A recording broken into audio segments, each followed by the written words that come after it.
I dag det fredag, og vi har bestilt takeaway på egen hånd. Mai. Yay! Så nå har vi bestilt dumplings. Det litt kult at de kommer I sånn der hver for seg Word. Og så har vi saus her. Hva det? Nå skal jeg kjapt vise hvordan det ser ut I dette kinesiske huset. Så her. Der kjøkkenet. Her sofaen, som han har sovet litt på. Jeg må bare vise real quick. Dette her huset til besteforeldrene til vertsfamilien. Og her har vi fått lov til å bo alene, som veldig hyggelig. Og her har vi toalettet. Det har ikke sånn gardin til dusjen, så det kommer liksom vann overalt. Se. Det mye vann. Og her har vi the kitchen. Skal vise dere.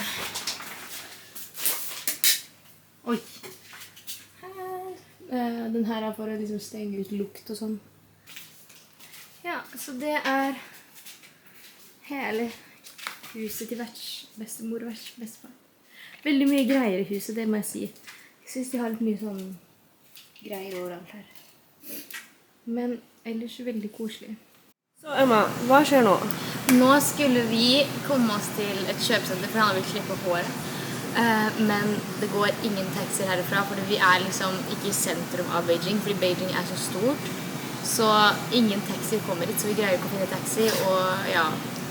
Så vi litt stuck her. Så på appen så har vi prøvd å lete etter taxi, men siden vi bor ute I Hutiheite, så har vi lett nå I 15 minutter. Så vi gikk innom en restaurant for å kjøpe cola. Rett ved huset da. Ja, for å kjøpe cola, så at vi kunne sitte inne uten å sette. Så oppdatering. Vi kom oss på bussen. Ja, og det tar bare en time. Så ja, det her det vi dealer med. Hva kaller man det her da? Det jo ikke sånn at det ikke noen som bor her, liksom. Det jo ting her, men det bare sånn... Alle har bil.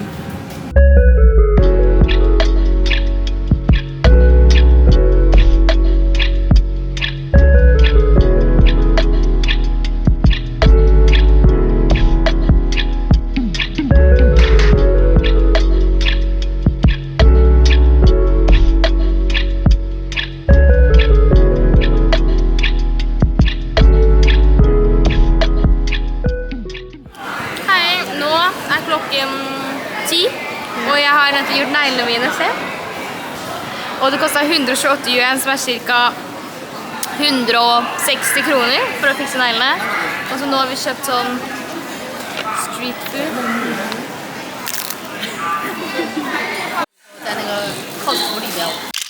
Ok, jeg kjøpte bare for å prøve. Dette biff.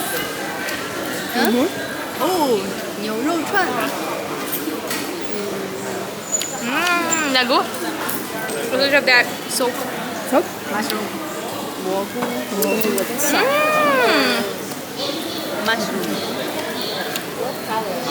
Det veldig god sånn saus og krydder. Her da? Mushroom? Spis. Vent da. What do you like? ferdig! 不喜欢可以换，可以换拆开的。二代的做也是保真的。你们出去先喝到布布。都可以调的。这个哦，妹妹给我。现在开。我不喜欢可以换那个绿色。好。也可以换座。一定有个红的或者黄的。哦，许愿红的。好。看那卡片，看卡片。加油！加油！ 哎呀！不看，拆到喜欢的了。不看，真的吗？一下就拆到喜了。pink one， pink one。那现在里边就还剩一黄色的，还剩一个这个棕色的。棕色黄的。 I like this， I like this。最好看。好看。这个表情好看。好正啊！脚要自己捏一捏，对，都这样。好可爱。真好。What are we doing tomorrow? 明天要做什么？我我们明天去湖北水镇，它是在北京的北边，然后离司马台长城很近。 Nå har vi kommet frem til hva var det het, husker du? Nei. Hvem er det vi har med oss i dag? Jenny? Oi. Nå reagerer du på navnet sin. Så vi har med katten? Ja. Men ja, rommet var bra. Vi kan pusse rommet etterpå. Men senga var her. Ja! Anna og jeg hadde litt problemer med å sove, fordi senga er veldig hard. Så, ja. Den katten er litt redd. Mami.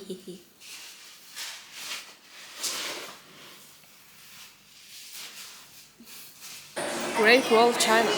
Nå har vi endelig kommet oss ut. Klokken er 8. Det er det vi har gjort. Det lyner. Hvis jeg dør i kveld, så går det bra.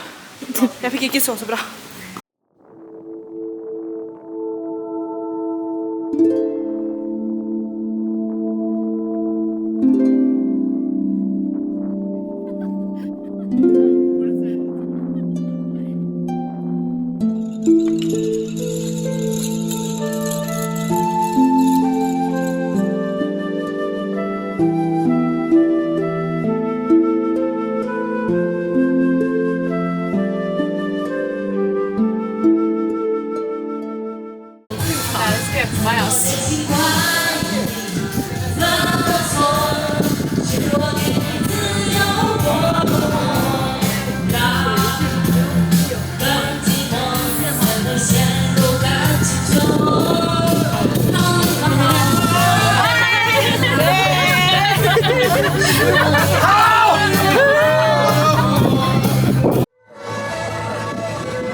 Restaurant? En random restaurant. Ja. Let's see. Er du sulten, Emma? Ja. Er du? Ok. Jeg gleder meg til mat. Jeg er veldig glad for at vi spiser kinesisk mat, fordi jeg hadde lyst på pizza. Og pizza i Kina er ikke godt. Vi har til og med sjokoladepizza. Ja, og i går så spiste vi på en måte italiensk mat. Så, men jeg er liksom jeg har veldig lyst på kinesisk mat mens jeg er i Kina. Vi spiser jo mye spagetti i Norge, så ja. Det var sånn for 米饭，你们吃米饭还是 noodles？ 哦 noodles。我喜欢面条。有不会炒面的菜，不会炒面。有其他忌口的吗？咱们 Yes。我们吃中国菜。Cheers！ 干杯！欢迎来到湖北水镇。Hello。Hello。啊。不是，我在专注的看有没有下雨。 Hva er det? Det er sånn brødgreier Ah. med kondensert melk.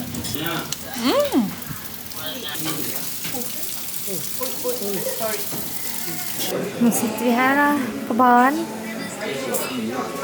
Vi har bestilt 2 svære til. Så vi får se.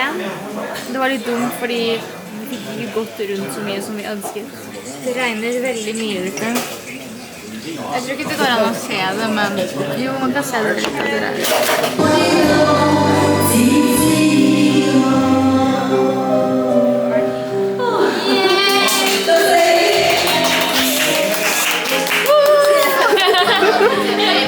Ok da, når kommer money? Ja, jeg synes kamera på den ikke er like bra når det gjelder. Nå er vi i Hutiheita. Vi skal til saltgruve, som jeg tror jeg sa i stad. Og her driver de og da samler på stein.